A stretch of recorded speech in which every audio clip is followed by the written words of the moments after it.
Good morning बंधुरा welcome back to my channel. आशा करছি সবাই ভালো আছো। আজকে হলো একাদশী আর এখন সকালের জন্য দেখো পাপড় ভাজা করছি, এরপর একটু বাদাম ভাজবো। এই যে পাপড় ভাজা করছি আর এখানে দুধটা জাল দিয়ে দিলাম। মিষ্টু আর গোপালকে দেবো, এখন কমপ্লেনটা গুলে দেবো। আর এখানে চায়ের জলটা বসিয়েছি, সরিয়ে রেখেছি কারণ চাটা একটু পরে নামাবো।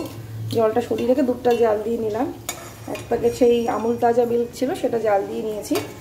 এখন পাপড় ভাজাটা হয়ে গেছে, এবার আমি কটা বাদাম ভাজবো। আর ওদিকে আমার হাজব্যান্ড গেছে ঠাকুরের ফল আনতে, মানে ফলটা কালকে যেহেতু বাড়ি ছিল না তাই জন্য ফলটা আনতে পারিনি, তো ওর জন্য এখন ফল আনতে গেছে, কারণ একাদশীতে তো ফল ভোগ দেবে না। আর এখন এই কটা বাদাম ভাজি। আর সকাল থেকে উঠে মোটামুটি কাজ করেছি, এখনও বাকি আছে। আর আসলে মাথাটা আমার আজকে যন্ত্রণা শুরু হয়েছে, মানে কালকে থেকে মাথাটা যন্ত্রণা, এখনও অবধি যন্ত্রণা করে যাচ্ছে হালকা হালকা এখন। তো সেই জন্য বলে কোনো কাজে সেরকম একটা গতি পাচ্ছি না। বিছানাপত্র সব গুছিয়ে নিয়েছে, ঘর দৌড় গোছানো সব, শুধু এখন ঘরের মপিং করতে হবে। ঝাড় দেওয়া হয়ে গেছে, ঝাড় দিয়ে নিয়েছি সকালে। কটা বাসন আছে সিঙ্কে, কালকে রাতে মাজতে পারিনি, সেগুলো মাজবো। ওই যে সব বাসনগুলো কটা কি মোটামুটি ভালোই বাসন আছে। ভাতের হাঁড়িটা রয়েছে, প্রেশার কুকার কালকে রাতে রান্না করেছিলাম।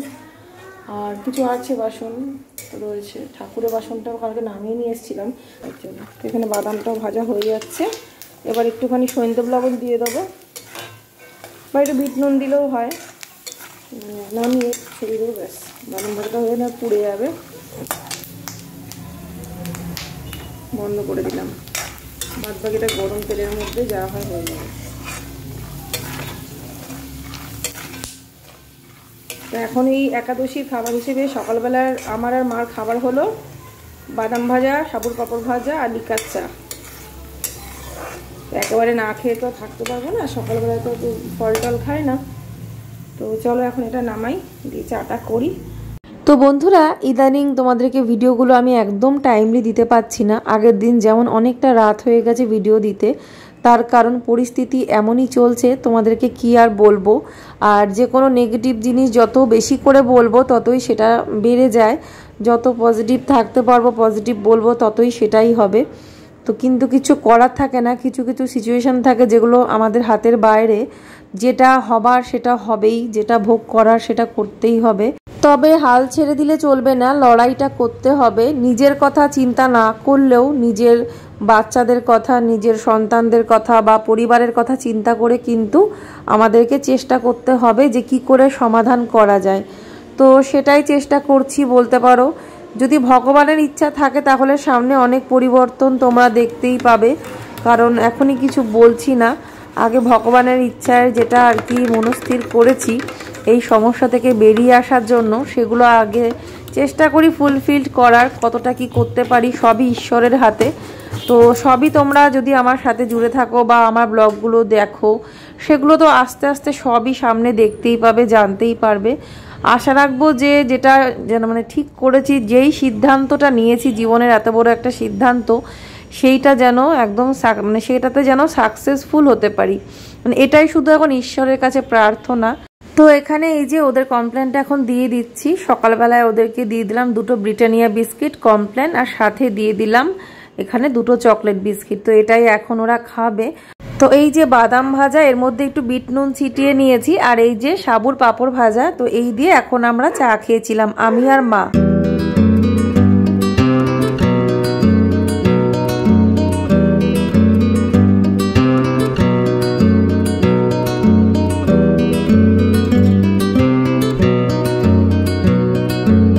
এরকম অনেক পরিস্থিতি আসে যখন দেখবে মানুষের দেওয়ালে পিঠ ঠেকে যায়, বা হাজারো চেষ্টার পরেও কোনো সমাধান হয় না, বা এমনও কোনো সমস্যা হয়তো বহু পুরনো, হয়তো সেই জিনিসটা যখন জানতে পারি সেটা অনেক দেরি হয়ে যায়, তখন আর কিছু করার থাকে না। সেই রকমই একটা জটিল পরিস্থিতির মধ্যে দিয়েই বলতে পারো যে আমরা সবাই চলছি। তো সেই জন্যই সবারই জীবনে ভালোভাবে বেঁচে থাকার অধিকার আছে। তো সেইটার জন্যই কিন্তু মানে একটা সিদ্ধান্ত আমরা সবাই মিলেই নিয়েছি। তো দেখি ভবিষ্যতে কি হয়। এই সমস্ত মানে যে সিদ্ধান্ত নিয়েছি এগুলো খুব তাড়াতাড়ি সহজেই সেটা মানে কার্যকর হওয়ার নয়, একটু টাইম লাগবে। তো ভগবানকে শুধু এটাই মানে ভগবানের কাছে এটাই প্রার্থনা যেন খুব তাড়াতাড়ি সেটা করতে পারি যেটা মনস্থির করেছি। ভগবানের আশীর্বাদ নিয়ে খুব তাড়াতাড়ি যেন সেটা ফুলফিল করতে পারি, এই বছরের মধ্যেই যেন সেটা কমপ্লিট হয়ে যায়, এটাই চাইবো। তো এখানে দেখো বাসনগুলো মেজে নিচ্ছি আর সংসারের কাজগুলো টুকটাক করছি, তোমাদের সাথে কিছু কথাও শেয়ার করছি। আসলে মনের মধ্যে অনেক কিছুই থাকে যেগুলো চাইলেও আমরা বলতে পারি না, কারণ সোশ্যাল মিডিয়াতে সব কিছু এসে বলা যায় না। যারা বলে সেটাকে কন্টেন্ট বানিয়ে তারা ইনকামও করে নেয়। অনেকের আছে এরকম, মানে কোনো কিছু এসে যায় না। আবার কিছু মানুষ আছে সব কিছু মানে ওরকম এক্সপোজ করতে পারে না, বিবেকে বাধা দেয়। সেটা আমারও তাই, আমিও কোনোদিনই পারবো না। তো যাই হোক, মানে এখানে দেখো বাসন তো মাজা হয়ে গেছে, এবারে এখানে এই রেখে দিচ্ছি বাসনগুলো। তার কারণ হচ্ছে এই বাসনের বাস্কেটটা এখন আর রান্নাঘর থেকে অন্য কোথাও রাখি না। ওই যে বললাম একই কথা, ইঁদুরের জন্য। ইঁদুর কি করে বলো তো, এই বাসনগুলোর ওপরে এমন উৎপাত করবে, যখন আমি বাসনগুলো ধরো শুকিয়ে যায়, হয়তো এনে একটু গোছাতে যাবো, হয়তো বিকেলবেলার দিকে কি সন্ধ্যাবেলার দিকে, তখন দেখি ইঁদুরে নোংরা করে রেখে দিয়েছে, আমাকে আবার সেই বাসনগুলো ধুতে হয়। মানে এইরকম যে কতদিন হয়েছে তোমাদের কি আর বলবো। তো সেই জন্যই কিন্তু মানে আমি দেখলাম যে না, এবার আর পাচ্ছি না, পেরে উঠছি না। তো এবারে বাসনের বাস্কেটটা ভাবছি এখানেই রেখে দেবো, জানলার ধারে। এখানে আলো বাতাস সবই আসে, তো বাসনগুলো না খুব তাড়াতাড়ি শুকিয়েও যায় এখানে রাখলে। তো রেখে দিয়ে এখানে মানে তাড়াতাড়ি গোছানো হয়ে যাবে, মানে শুকিয়ে গেলে সাথে সাথে গুছিয়ে নিতে পারবো, চোখের সামনেই রয়েছে। আর আজকে ফ্রিজটা সরিয়ে দিচ্ছে আমার হাজবেন্ড, দেখো। তো ফ্রিজটা সরিয়ে দিচ্ছে কারণ উপায় নেই, কারণ ওই যে ইঁদুরে নোংরা করে রেখে দিচ্ছে। মেন হচ্ছে এই ফ্রিজের এই পেছনটা দিয়ে না ইঁদুরগুলো বেশি উৎপাত করে বাসা করে রেখে দিয়েছে। ইঁদুরের উৎপাতে টিকতে পারছি না, সেই জন্য ফ্রিজটাকে আবার এদিকে আনতে হচ্ছে। আমি কালকে এদিকটা পরিষ্কার নামিয়ে সব পরিষ্কার করেছি, আবার ইঁদুরে এখন সেই দেখি যে কয়েকটা পটি করে রেখে দিয়েছে, গন্ধ বেরোচ্ছে, কিছুতে রেহাই পাচ্ছি না। আর ইঁদুরকে তো আর মারতে পারবো না, ওটা তো অন্যায়। দেখি কিভাবে ইঁদুরকে বিদায় করা যায়, ইঁদুরের খাঁচা আনতে হবে। কিন্তু আপাতত এখন ওই জন্য ফ্রিজটাকে আবার এদিকে পয়েন্ট তো করাই রয়েছে, এই যে এখানে ফ্রিজটাকে এখন আনতে হচ্ছে বাধ্য হয়ে। এদিকে যখন থাকে না তখন ইঁদুরে উৎপাত করে না, যখনই এইখানে ফ্রিজ রাখা হয় তখনই উৎপাতটা হয়। যা ফোনে চার্জও আমার চলে গেল, ঠিক আছে আমি চার্জে দিয়ে দেবো। এখন ফ্রিজটাকে এদিকে আনো, তখন ওই কর্নারটা পরিষ্কার করতে হবে। এই যে কি অবস্থা, কি ভয়ানক অবস্থা গো পেছন দিকটা।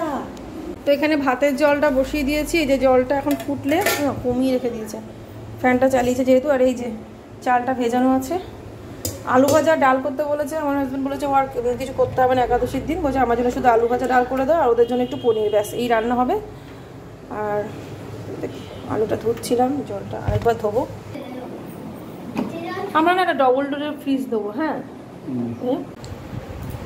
হ্যালো বন্ধুরা, তো এখন বসেছি, খাওয়া দাওয়া সেরে আসলাম আর কি, বসলাম। ওরা ওদিকে ওই ঘরে টিভি দেখছে। তো আজকে তো একাদশী ছিল, সেজন্য আমি আর মা একাদশী করেছি। তো একাদশীর খাবার খেলাম, আম কলা, তারপরে হচ্ছে ওই সাবুর উপমা করেছিলাম। তো সেটা আজকে আর শেয়ার করিনি, মানে আজকে রান্নাবান্না তো সেরকম কিছু করিনি, সেজন্য কিছু আর শেয়ার করিনি রান্নার দিকে। তোমাদের দেখালাম না, ডাল আলু ভাজা করেছি আর ওদের জন্য একটু পনির করেছিলাম, সিম্পল একদম পনিরের একদম সাদামাটা তরকারি। আর এদিকে আমার আর মার জন্য সাবুর উপমা করেছি, বাদাম দিয়ে, ওই আদা কাঁচা লঙ্কা দিয়ে আর হচ্ছে আলু দিয়ে, এই দিয়ে করেছি আর কি। খুব ভালো হয়েছে আজকের উপমাটা। ছোটো দানা ছিল, এতদিন বড় দানার সাবু খেয়েছিলাম, তো তো ওটা একরকম মানে স্বাদটা একরকম হয়ে গেছিলো। আজকে ছোটো দানার বানিয়েছি বলে আজকেরটা একটু অন্যরকম টেস্ট লাগলো, একটু বেশি ভালো লাগলো আর কি। তো এই আসলাম, মা এখনও খাচ্ছে, তো মা পরে খেতে বসলো। তারপর দই খেলাম, আবার টক দই। তো এই হলো আমাদের একাদশীর খাওয়া দাওয়া। আবার রাতের বেলা দিকে ওই একটু সাবুর পায়েস করে নেবো, ব্যাস হয়ে গেল। কলা আছে, আম আছে, আমার খাবো না, হয়তো কলা খেতে পারি। তো এই আর কি। তো এখন একটু রেস্ট নেবো, আজকে আর এসি চালাইনি, কারণ আজকে একটু ওয়েদারটা অতটা গরম নেই, ওই জন্য ফ্যান চলছে, ফ্যানের আওয়াজটা আসছে। তো এই দেখো জানলাটাও খোলা আছে, এই যে। তো এখন আমি এডিট করে নিই, এডিটটা করে তোমাদের ভিডিওটা দেবো। আর আজকে সকালবেলায় একটা ভিডিও দিয়েছি, বাবা কি আওয়াজ হয়, যখনই আমি কথা বলি তখনই যেন যত গাড়ির আওয়াজ, হর্ন, এটা সেটার মানে আওয়াজে লাগে, আমি দেখেছি। তো এই জন্যই। আর আজকে যেহেতু ওই বলতে গেলাম, ভুলেই গেলাম, একটা বলতে গেছিলাম, দেখো ভুলে গেছি। মানে আমি খুব ভুলে যাই ইদানিং, কিছু মনেই থাকে না, আমার কিচ্ছু মনে থাকে না। তো যাই হোক, জামা কাপড়গুলো ছাদের থেকে একবার ভাঁজ করে নিয়ে আসছি, এই যে ভাঁজ বলতে অর্ধেক ভাঁজ, এই যে সব অর্ধেক ভাঁজ দেখতে পাচ্ছি, এই যে সব ভাঁজ করে নিয়ে এসে এখন জাস্ট আরেকটা করে ফোল্ড করব। এখানে কিন্তু অনেক জামা কাপড়, মানে আমার নাইটি থেকে শুরু করে দুটো বিছানার চাদর, বালিশের কভার, অনেকগুলো জিনিস আছে, যেহেতু ভাঁজ করা তাই বুঝতে পারছো না, মানে ছাদের থেকে ভাঁজ করে নিয়ে চলে এসেছি। ছাদে রোদে দিয়েছিলাম, একটুখানি হাওয়া ছিল, রোদ ছিল, দিয়ে যখন আনতে গেলাম বৃষ্টিটা নামবে ভাব, তাড়াতাড়ি করে দৌড়ে চলে গেছি, দেখলাম কি সব শুকিয়ে গেছে। একটুখানি সকাল থেকে ওয়েদারটা বেশ ভালো ছিল, সব শুকিয়ে গেছে। তো সবই ওই একবারে ছাদের থেকে ভাঁজ করে নিয়ে চলে এসেছি। এখন শুধু আরেকটা করে ফোল্ড করব, করে জায়গা মতো রেখে দেবো, দিয়ে তারপরে একটু শুতে পারলে বাঁচি, শুয়ে শুয়ে এডিটটা করব। তারপরে আবার যখন দরকার হবে তখন আবার সেই ফ্যান অফ করে তখন ভয়েস ওভারটা দিতে হবে। তো এখন কটা বাজে বলো তো? এখন কিন্তু 3:30 বেজে গেছে। খেয়ে দিয়েই তো উঠলাম আজকে, কটার সময়, 3:15 সময় খেয়ে দিয়ে উঠলাম। ওদেরকে খাওয়া দাওয়া দিয়েছি, ওদের খাওয়া হয়েছে, তারপরে আমি খেলাম, তারপরে মা খেলো, মানে মা খাচ্ছি আর কি। তো এই মাঝখানে ওই টুকটাক খাওয়া হয়েছে। তো চলো, অনেকটাই কথা বললাম, এবারে আমি একটু রেস্ট নিই আর এগুলো একটু রেখে দিই জায়গা মতো। তারপরে আবার দেখি কতটুকু কি ব্লগটা বানিয়েছি, তারপরে আবার ওবেলা থেকে আবার কন্টিনিউ করব।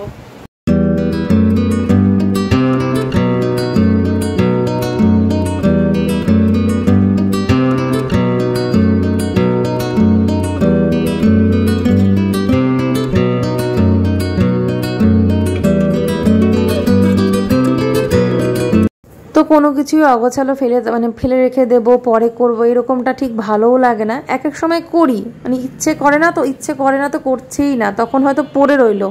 কিন্তু আমি বেশিরভাগই চেষ্টা করি যে না, আমার কাজটা আমি ফেলে রাখবো না, টাইমলি করে নেব। কারণ ওই যে অগোছালো কাজটা পড়ে থাকবে, পরে কিন্তু সেই আমাকেই করতে হবে।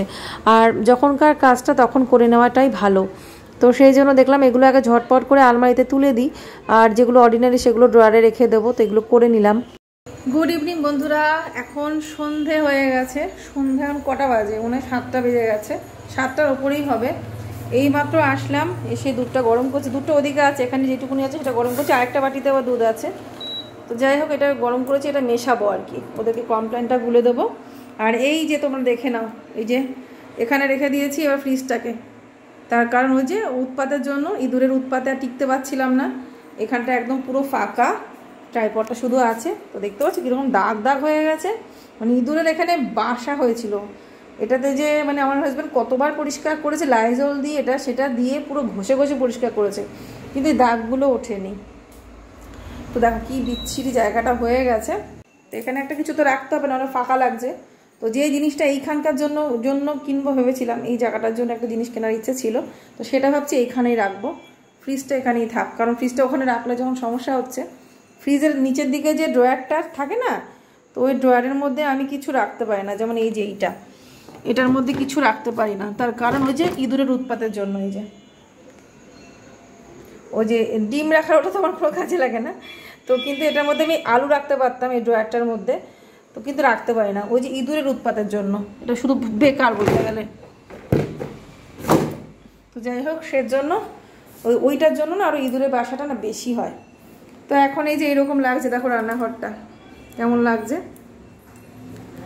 কারণ এদিকটা আগে রেখেছিলাম মাঝখানে ফ্রিজ, মানে একমাত্র ইঁদুরের জন্য এদিকে সরিয়ে নিয়ে এসেছিলাম।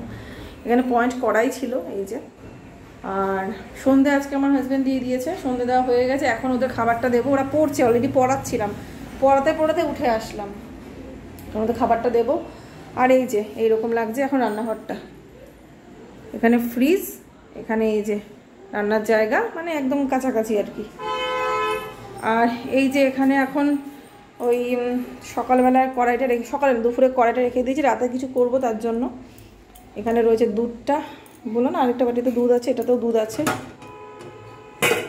এই যে দুধটা আছে সেটা দিয়ে এই যে এটার মধ্যে রেখে দিয়েছি ঢেকে, সাবুর পায়েস করব। মানে খানিকটা উপমা করেছি, বাকিটা রেখে দিয়েছিলাম, তো সেটা দিয়ে পায়েস করব। আর এই যে ওদের খাবার দাবার সব রয়েছে এখানে ঢাকা দেওয়া। তো দেখি যদি ভাত যদি করতে হয় তো করবো, না হলে যদি বলে যে না খাবে না সেরকম একটা, তাহলে আর করবো না, যা ভাত আছে খাইয়ে দেবো। তো এই আর কি, এখানে ওদের খাবার দাবারগুলো রয়েছে 3 জনের। আর এখানে আমার জন্য ওই সাবুটা করে নেবো, আমার আর মায়ের জন্য। মা গেছে একটু পাট শুনতে গুরু বাড়িতে। তো চলো এখন ওদের খাবারটা দিয়ে দিই। আর রান্নাঘরটা ভালো, একটু রান্নাঘরে আসার পরে মনে পড়লো যে আমি তো তোমাদের দেখাইনি ফ্রিজটা এখানে সেট করার পরে, তো সেজন্য দেখো এরকম লাগছে এখন দেখতে। এই সাইড থেকে, আমি যেখানে দাঁড়িয়ে রান্না করি এখান থেকে এই সাইড থেকে এরকম, আর ওই দিকটা এরকম। ওখানে কিছু বাসন আবার রেখেছি উপর টুপুর দিয়ে রাখা আছে, কৌটো এটা সেটা, তো ওগুলো সরিয়ে দিলে ফাঁকা হয়ে যাবে আবার। আর এর আগের দিন তো এই জায়গাটা পরিষ্কার করেছি, তোমরা দেখেছো, ঠিক আছে। এখন ওই জায়গাটা দেখো কেমন ফাঁকা ফাঁকা লাগছে, যেখানে ফ্রিজটা ছিল। তো তো এই আর কি। তো চলো এখন ওদের খাবার দাবার করে দিই, দিয়ে একটু চা করি। চা ওদিকে আমার হাজব্যান্ড রয়েছে, চা খাবে, তো দেরি হয়ে যাচ্ছে। তো এই যে এটা দেবো আমার হাজব্যান্ডকে, ও খাবে, সাথে মিষ্টি গোপাল যদি একটু খাবে। খাবি বাবা? একটু বেশি করেই দিয়েছি। হ্যাঁ, ওদেরকে পাঁপড় আমি আলাদা করে দিচ্ছি। এই যে আমার লিকার চা, আর এই যে চা করেছে ওর জন্য একটু বেশি করলাম, যেহেতু মুড়ি খাবে। আর এই যে আমার জন্য পাঁপড় ভাজা। পাঁপড়টা ভাজলাম একটাই কারণে, যেহেতু আমি বিস্কিট খাবো না আজকে, তো এই যে পাঁপড়টা ভাজা। পাঁপড় ভাজা করে না, একাদশীতে বিস্কুট খায় নাকি বাবু, জানিস না? তো বন্ধুরা, আজকের এই ভিডিওটা আমি এখানেই শেষ করলাম। তোমাদের যদি ভালো লেগে থাকে অবশ্যই করে একটা ছোট্ট লাইক করে দেবে, নতুন ফ্রেন্ডরা সাবস্ক্রাইব করবে, অবশ্যই তোমরা কমেন্টও করো। সবাই ভালো থেকো, রাধে রাধে।